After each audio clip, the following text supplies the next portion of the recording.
you know, we are going to continue eating during the agenda for this evening. But again, the food is fantastic. Do turn up in person because it's definitely worth it. We have a great full house tonight and a great lineup for this evening. And ladies and gentlemen, welcome to the Laura Hemenway Show. Seems to feature in pretty much the entire evening, which is perfect.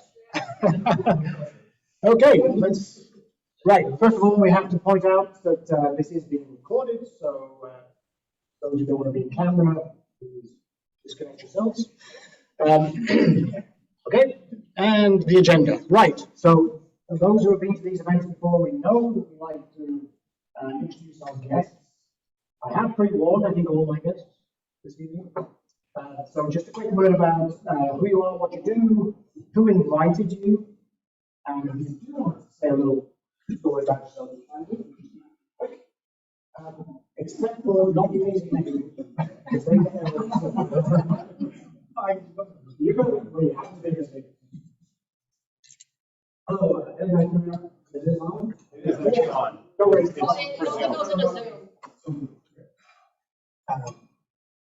and I'm here with the company Innovative Health Solutions, and I am a leader with them in designing the software and the technology aspects that we are creating and bringing to the market. And Alan Dunn is who invited me. And I believe it's very good. Oh, this is her reward. Right, we're going to go to this table. Not the easy next people. This would be it. Good evening. Good evening, everybody. I'm Rob Bilo. I am the program director for AZNet, which we'll be hearing a little bit more about tonight. I'm a guest of Laura, so got the Laura show. And since I'm not allowed to tell a story, we can if you want. Told the story. Okay, you're going to pass the microphone over here, but not the AZNet people because we'll then get you introduced. So, who else do we have here? Hello. Hello. I'm Cindy Major Martinez. My company is Accelerate Now. I'm a business coach and consultant. But prior to launching this business, I owned an IT company here in Phoenix for 18 years. And then launched another one, which took me to Washington, D.C., which is still operating back there. And I was invited by Laura Hemenway. And something interesting about me is I grew up in Saline, Arizona. Has anybody here ever been to Saline? So you must be from here. Yeah, so you know, there's not even a stoplight. It's halfway between Flagstaff and Kingman, and I grew up on a cattle ranch. So how I ended up in technology.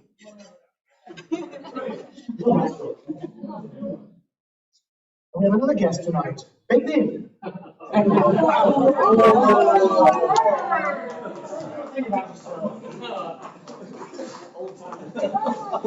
to hand it back to Laura.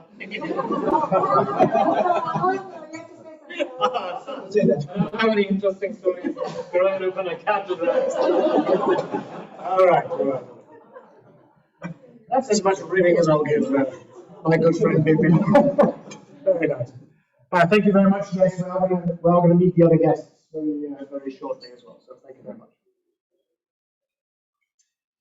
Okay, program summary. I'm going to hand over to my good friend Derek. Who's going to talk about that. I'll keep this quick. As you can see, we've got some great programs coming up. So along with the in-person / hybrid, we've got virtual meetings as well. So for each of the in-person, we offer a virtual in the following week. So the third week of the month, we offer virtual. So please come and attend those. Again, our team behind the scenes is getting good people to come to those and to increase the value of those programs. For the next one, we've got Future of Work. So in March, for those that are wondering what Future of Work is, originally it was back to work. And as we know, there's so many different versions of what work is for all of us. And so This is to address that and to come and talk about all those different versions. We have a sponsor for that. The PMO Squad is actually sponsoring that event. And then the next is leadership coaching. So leadership coaching, Mary Patrick is going to be doing a deep down dive on becoming a leader, right? If you become a leader, who's going to tell you what to do? Or how are you going to learn some of the things quickly? Because you're going to be put in the fire very quickly. So Mary will be doing that. And then obviously following on from that, we'll have a virtual meeting for that on that topic. So join us for these programs as they. Thank you very much, Derek. That's excellent. Thank you very much. Right, membership renewals. Well, come and talk to us about the looming deadline. Yeah, right. Makes it sound so ominous. So the deadline for renewing, if you are a member from last year, is the end of March. If you have any questions about it, let me know. I'll remind everybody we do have the members in transition available if that's something that would fit for anybody. Anybody visiting, it's great to have visitors here. So thank you very much for coming and checking us out. Sorry, my director's telling me to move. Thank you for checking us out. The membership is actually not that expensive. You might be surprised. I think there's a lot of benefit. I'd love to tell you more about it. For anybody on the board, you can talk to any of us. We'd love to tell you about it. But yeah, thank you for coming. And if you have any questions, let me know. Thank you very much.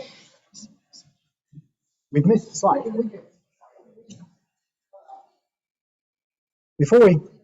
There we go. I told you it was going to be Laura Hemenway show.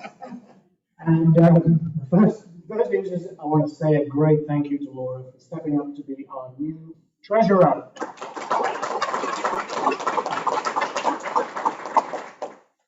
And I do want to say publicly thanks to Darren Conson, who's been doing that role at this point. Dan's unfortunately got some other commitments and we want to make time, so he's heading over to you next week, I think. Next week, we're doing Fantastic, thank you very much. Okay. All right, and we're back to Laura again. So Laura's going to be covering a couple of things. One is she is the keynote tonight. We're really looking forward to that, but she's also going to introduce an incredible program actually.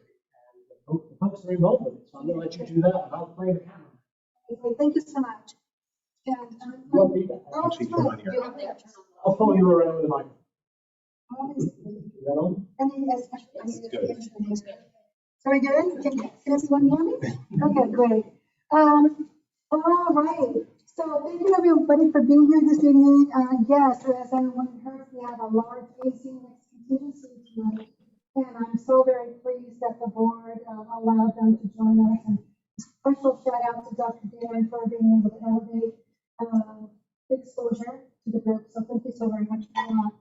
So there are two people that I want to introduce very quickly that are leading the program, and one you met earlier, which is Rajila, who is the program manager, and Amy O'Reilly, who is the project manager, and she does a lot of business as well. So if you two could please stand and maybe Amy say a brief word. Thank you so much. Appreciate it. So I know Rob introduces us previously, we're very close with Rob on the business on Amy O'Reilly. I'm the project manager research that's tied specifically to developing internships or apprenticeships within IT, cybersecurity, data analytics, or in the fields. So we're looking for really innovative ways to close the skills gap, get people trained from diverse backgrounds, and build programs that will today to upskill, reskill, and enhance learning to really foster this technical community. Thank you so very much. So the next person I'd like to introduce is Jason Nichols, who is he's associate professor at ASU WP Carey, and he's also a liaison to AZ Next. He's going to tell us a little bit about AZ Next and the first inaugural cohort for the IABA that's coming up, and our future scholars there. So Jason, if you would be so kind as to do that. And who's doing the slides? Okay. Oh, I am? Oh. Oh, no, can you play it? Here we go, there's Jason. I'm fortunate enough to be the Sim Scholar of the Month #1. So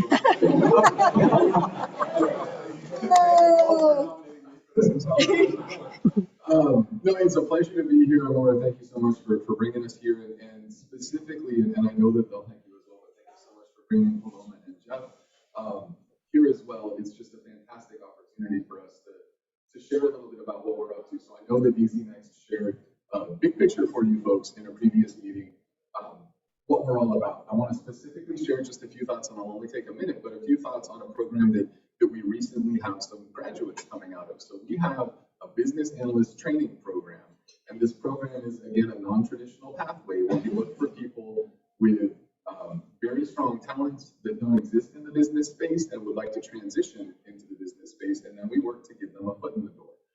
Very briefly, in terms of how that program is structured, we have core curriculum that we actually worked with a major consulting firm to build what was almost, not quite, but almost an onboarding program for them to do the same thing, take people that were not in business, train them up in business analysis, and then they very much hired right out of that population. Hired? Okay. I appreciate it.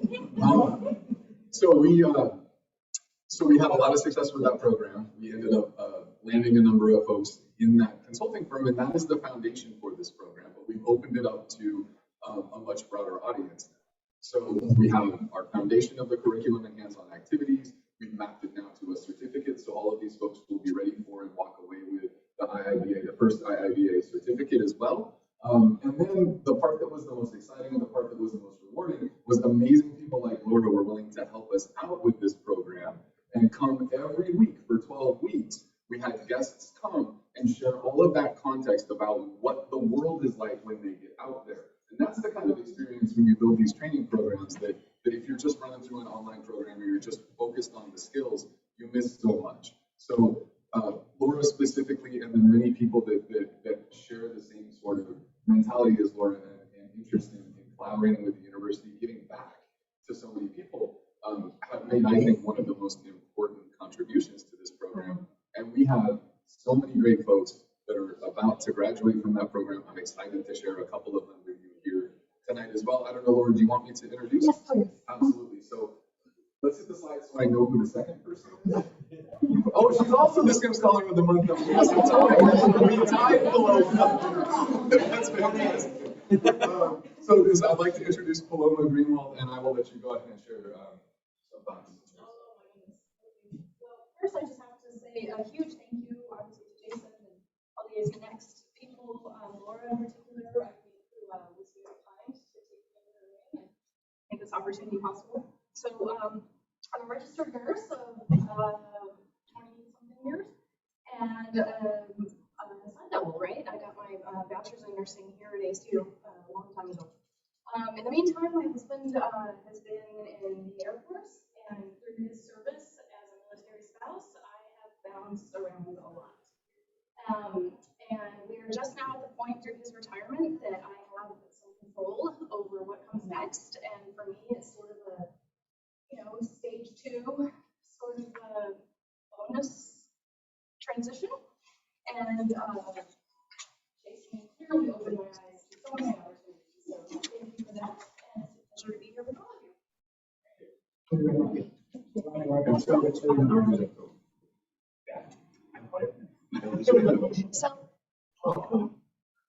My name is Jeff. I again want to thank Laura for inviting both Paloma and I here. It has been a great opportunity. I know her speech that we heard was awesome, so I learned so much. I am currently transitioning, I suppose, mid-career, kind of like Paloma. I've been a manager in a family company, so you're kind of everything, but I'm everything in a family company that we're kind of winding down. So I'm looking for like kind of next step, and I've always been interested in data or how businesses work. So this was a great opportunity with AZ Next to kind of get those initial skills to figure out what I want to do. So this opportunity has opened up a lot of information that I had no idea what happened before. Really, if you're not in the business world or in information technology, you don't really know. You just hear the news. So this has been, all the speakers, Laura, all the other ones, even the course we were with, it really made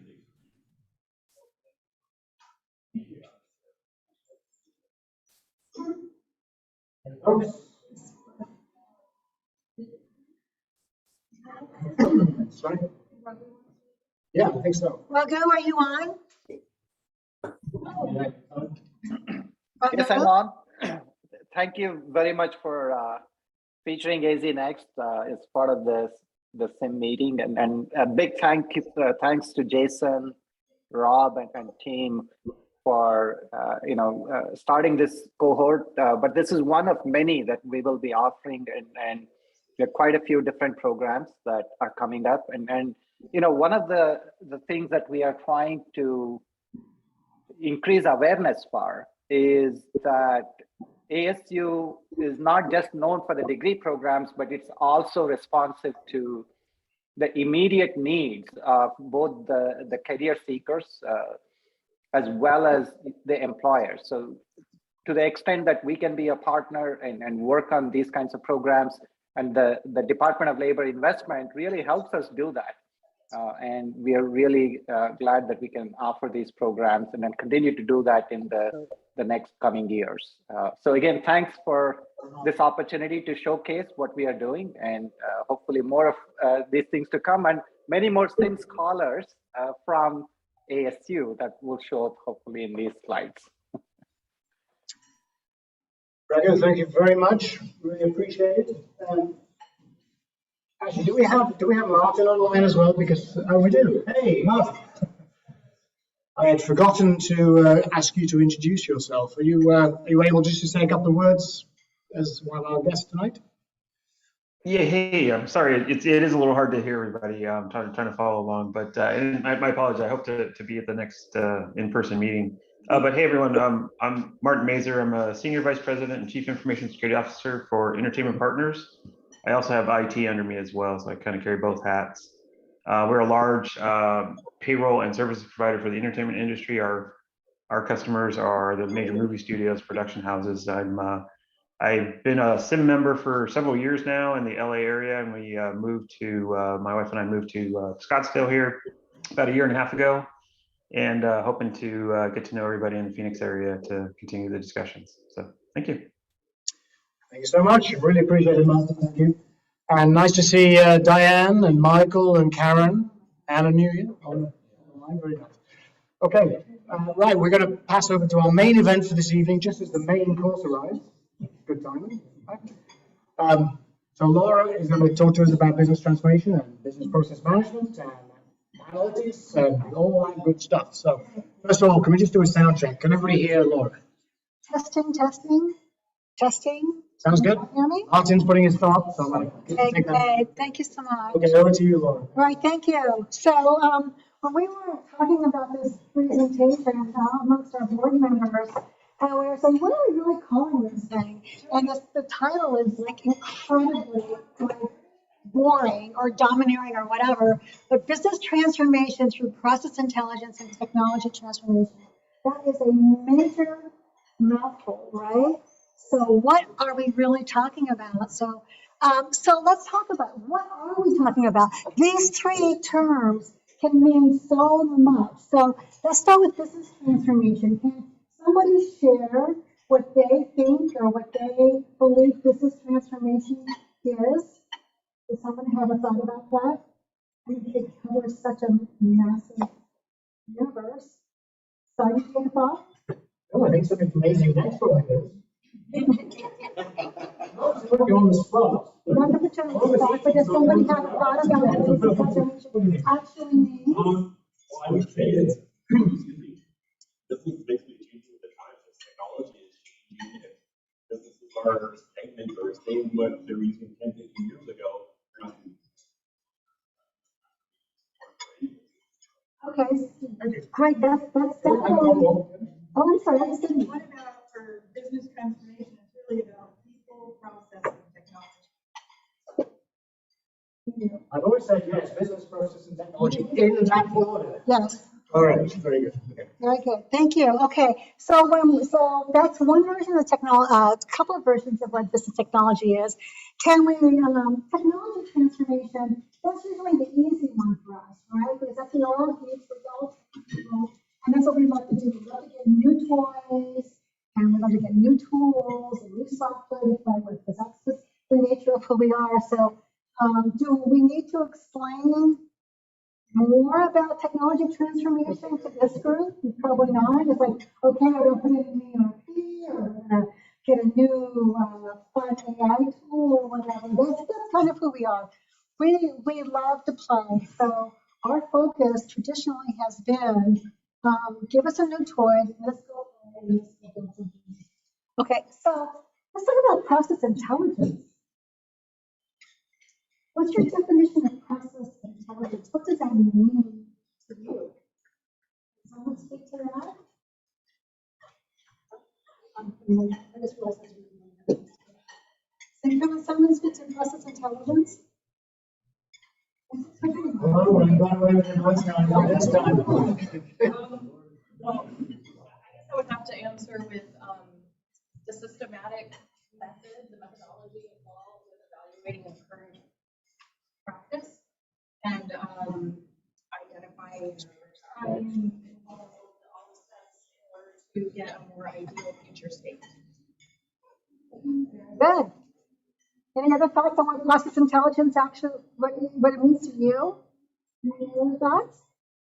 Okay, so let's move on to the context of how we're viewing these terms this evening. So if we can move over.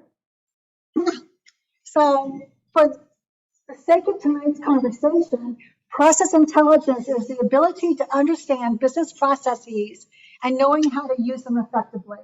We're drilling it down to that very simple statement. You know, today we're all these terms about process mining and process this and all that.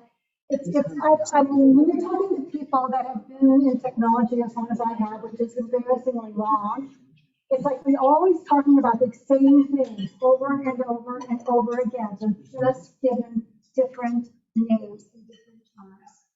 So for tonight's conversation, this is the definition of process intelligence.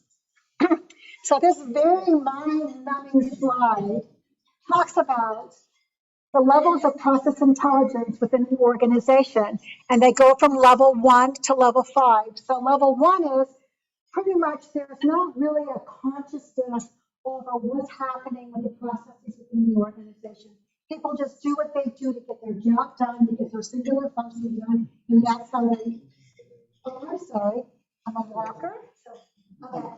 And so that goes from level 1 to level 2, which is there's some organization, to level 3, there's most processes are organized, to level 4, processes are managed in a very nice way, there's a COE established, and level 5 is that is the main function of the company, and the COE and the C-suite are on board with process intelligence and building that within an organization. So if you think about your own company and how you're working, think about how you would rank yourself in the level 1 through 5. Right? Think, what are we really? A lot of people would like to say, oh yeah, we're 3 or 4 or whatever. But in reality, most companies are maybe lucky if they're sitting around a level 2. Is there anyone that can speak to maybe an organization that they're working with now that is at a higher level? Can anyone speak to that? Anyone online speaking? So there we are, right? 90% of people are at level 2. And so what we're going to be talking about today is an organization, a little case work here, that has committed themselves to a level 5, which is extraordinary to even think about going there, but that's their target. And so this is our definition of process intelligence for the evening's discussion. Okay, so the business transformation scenario that I'd like to share with you, and let me just kind of like back step a little bit on why I even brought this up. So as you all know, I've been involved with Paradigm Solutions for over 20 years. But through that time frame, I've been both a consultant and a full-time employee. And this is a company here in the Valley that also has its corporate outside of Chicago. And I was recruited to be a full-time employee, which I do on occasion for large initiatives. And I was originally brought in to kind of work with the ERPs and kind of right the ship on the ERPs and make sure there was a lot of governance around it.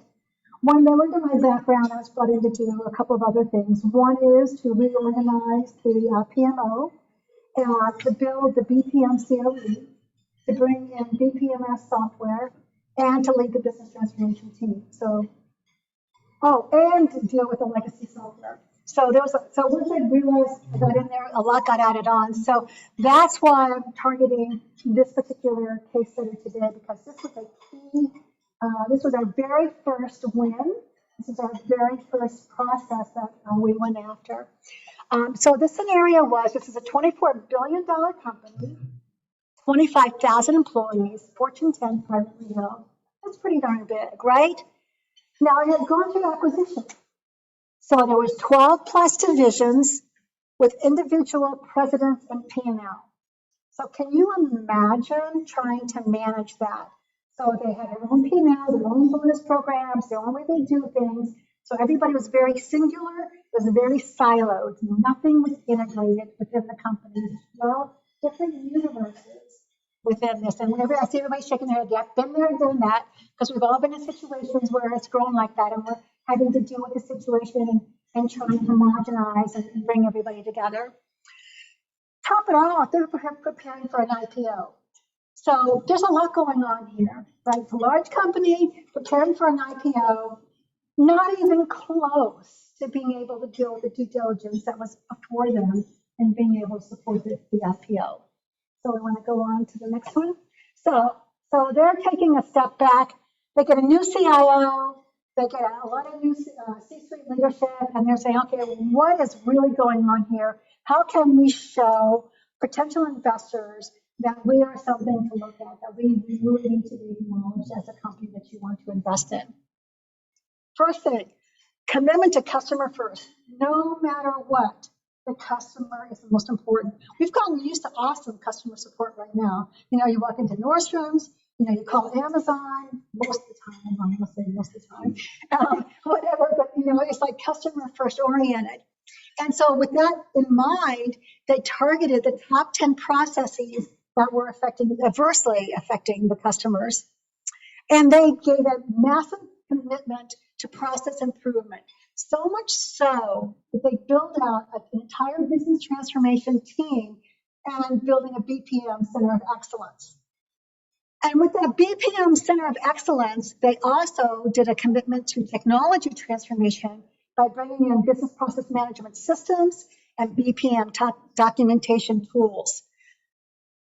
There was an entire floor of people in Rosemont, Illinois, totally dedicated to documenting and creating a process encyclopedia of current state processes. That's how committed they were. And a lot of you would go, are you crazy? Why would you spend so much energy going after this? Let me give you a little story. I got to meet the ladies that were involved with the Pfizer-Cerner merger. And if you think about how massive that was, well, Pfizer had gone through all the work of documenting all their business processes and then creating an entire encyclopedia with all of the rules, you know, everything that was in there. So when it came time to merge the companies, they just sat down and said, okay, here's our existing processes. And they were able to compare them, maybe make some diversions, maybe not. And everybody had to sign off on it. But it was a fantastic baseline in which to manage the merger. And considering that this company was so merger-oriented and acquisition-oriented, they considered the investment well worth getting those processes noted. And then another technology transformation that was going on, we were doing master data management. So we were creating a standard user experience. Oh, that's double. Sorry, UX is, sorry, double. X is, sorry about the X experience there. You had literally made, remember this is frightening. There still exists, and you all know that, mainframes with the green screens. They're still out there. All right? I know you know what I'm talking about. Okay, so how do you take that, do screen scrapes, create nice UX environments? So they were trying to create something so that's very standard to the user and nice menu-based things. So all that initiative was going on at the same time. And then replacing the clunky legacy systems. There was an AR system that just would make the COBOL code behind that makes your head spin. And then a very clunky procurement system as well were two of the targeted ones. So simultaneously to the business initiative and preparing for an IPO, we were also doing major technology transformation. So we were busy, really, really busy. Okay, let's go on. So the scenario I'd like to talk about this evening, but it's so simple. It's like, how hard can this be? So it's the credit debit memo request. And so what causes this? I'm a mom and pop on a small restaurant in Tempe, Arizona, and I rely on the company to deliver my food and supplies on a daily basis. And so that's what this company does. They were a restaurant supply company. And I have on my special of the day tuna salad on tomato. That's the example I like to do. And when the truck finally gets to my restaurant and the driver puts the boxes on the dolly to come in, and the box shows up and the tomatoes are rotten or crushed, I am not a happy camper. I'm a small restaurant. I can absorb this. I've already advertised a special of the day. I've got some little teeny website that's like blowing this out so that I can do orders. So what happens? So what would you expect the premier customer service experience to be if you're that restaurant and you have a bad product? What would you expect the best outcome from that? Instant credit. Like websites doing bad tomatoes, instant credit. Very good. Right. So they want to report that, get instant credit, and then to even top it off, you would have a delivery person and somebody totally dedicated to re-delivering the bad product, right? So that's the premier experience. We are so sorry this happened. We're on it. You know, the truck's on the way to you. Hope we'll get there in time. And then, but then say, oh, but I need it now. Well, there's an Albertsons across the street. So go pick out your beautiful organic tomatoes. We'll reimburse you. And so that's the premier customer service experience, right? Acknowledge, don't even argue with the customer. Make it right. That's the first priority, make it right. That's not what's going on here. What's going on here is way after the fact is that they would have to call into their sales rep. The sales rep would say, okay, let me see what I can do about it. No reconciliation for the current emergency situation that's going on in this small restaurant's mind. And so they would fill out a form, literally, not a lie, take up to 30 plus days to approve just even a credit to their account and involve up to 10 people. That is just, it's crazy. So they were receiving a lot of customer complaints on this process, and there was limited visibility into the root cause. Like, how can you go from this to this to this so that by the time it showed up to the customer, it was rotten? How did that even happen? How was that even allowed to happen?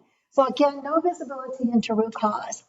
So this was our inaugural process for the business transformation team, taking advantage of our cool tools and the corporate commitment to the business process transformation. It's important to note that when I say corporate commitment, I mean corporate commitment. The C-suite, everybody from top on down was totally dedicated. We will have one process throughout the company, period. Everybody is empowered to make their decisions. Everybody must work together to make this happen. This was corporate directive. It is rare. So, I mean, we've all been doing this forever. It is so rare that you get such a luscious corporate directive to be able to work with it. And so this was a great joy to have. And so my strategy in leading the team, because I had VPs of finance, I had drivers, I had warehouse workers, all 40 plus people on a call 3 times a week for however many weeks it took for everybody to agree on a single automated process. And my job, did I sit there in a room with my really hard Six Sigma hat or my Kaizen methodology or all of those things? No. I know all those things. And literally in my gut, I knew what the future state process needed to look like. But it wasn't for me to say that. It was for them to figure it out on their own. So my job was to let them steer the ship, and I was just the wave that would kind of just like kind of nudge them in a direction here or there. And it was really enlightening for them to hear about each other's stories and why they felt they needed to be involved with the process. What data was important to them? At what point in time was it important to them to be involved with this process? So they were able to come up with the ultimate end result and agree as a team as to how this should work. Okay, good? So we went from 30 plus days to 30 seconds, and I'm even being generous with that.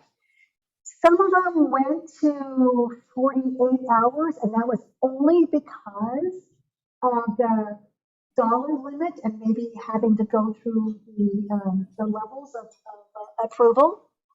And I note here KPI tolerance and abuses. The reason why the previous CDMR process was so heavy is because they wanted to know what was the root cause. Are we sure that sales reps are taking advantage of the situation? Are we sure that customers aren't abusing? There was such a negative. Just finish, just a minute, I'll get the phone to your mom. I'm not hearing you.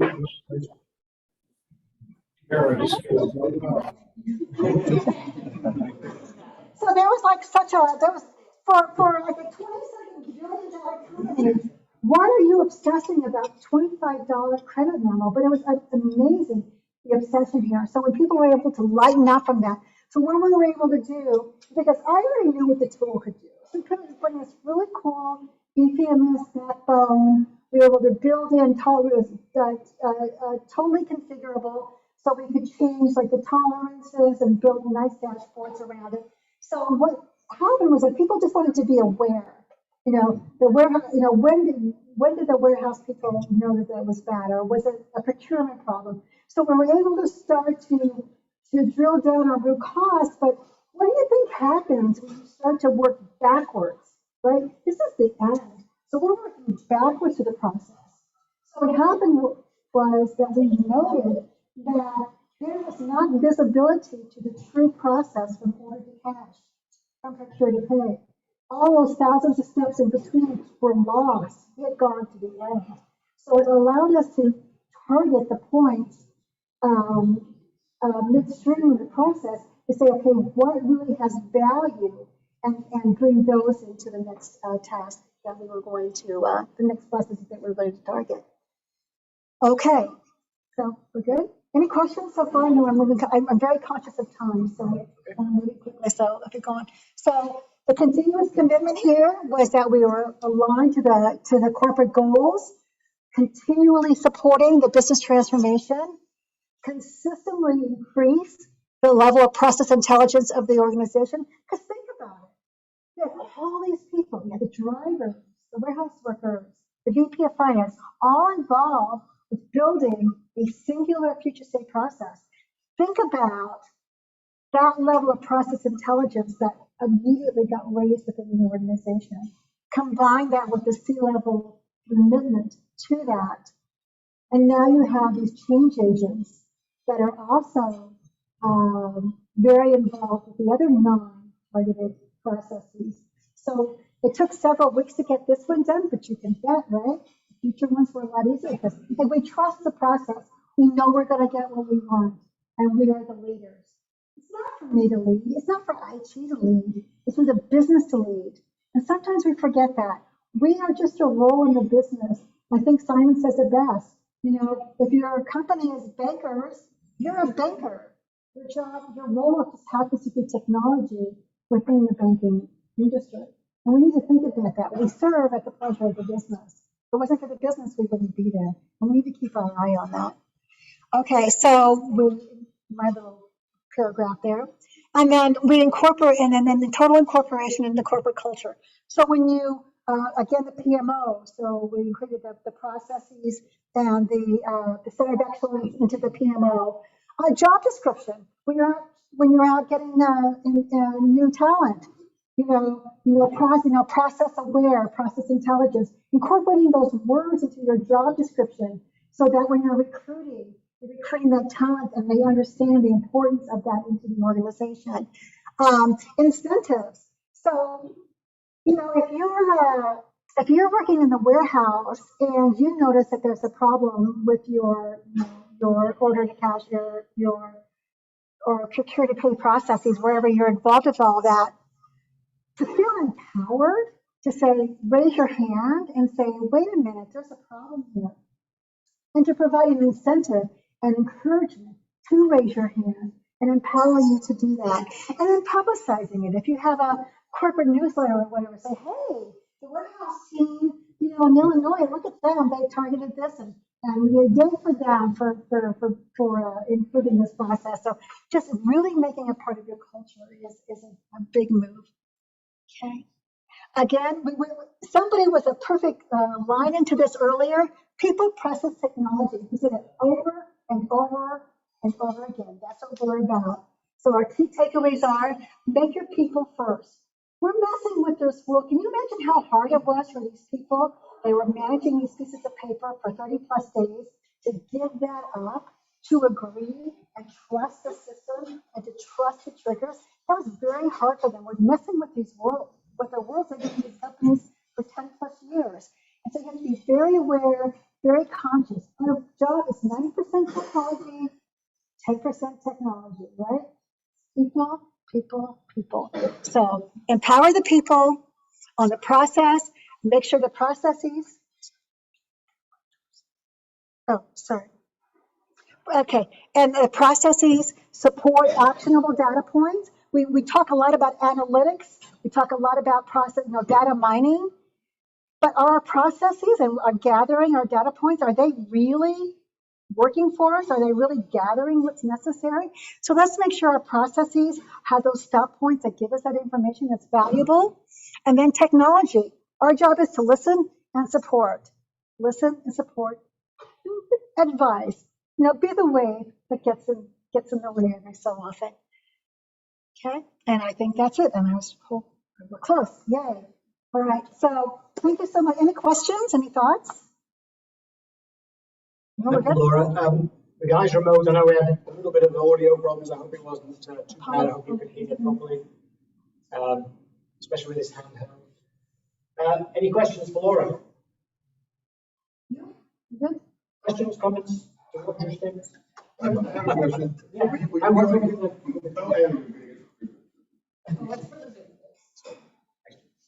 So when you're going through this process, I can only imagine that those closest to, say, the product have been aware of this forever. I would think that thing where they, the empowerment or the fear, whatever.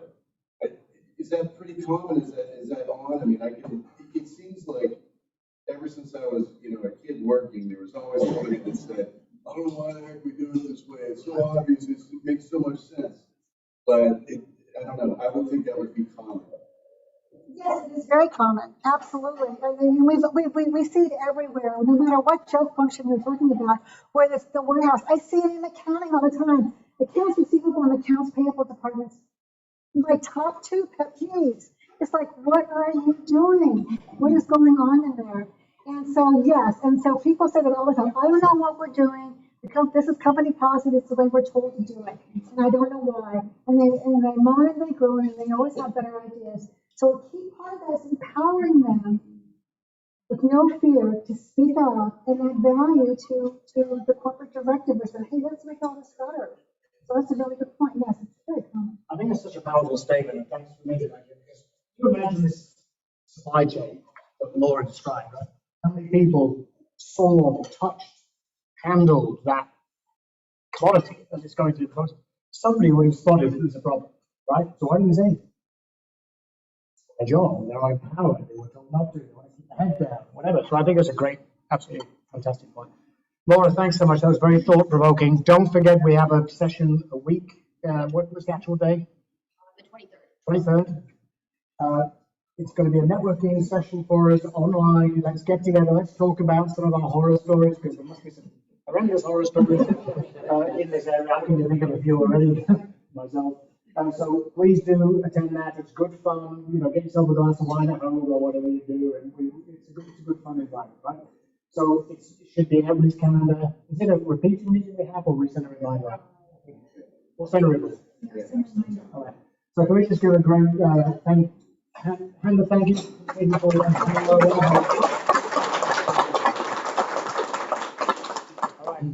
Well, I hope the folks in Zoom land enjoyed it. You did miss an incredible meal. And by the way, there is still some dessert, guys. So please stick around. We're on any time crunch here. Thank you again.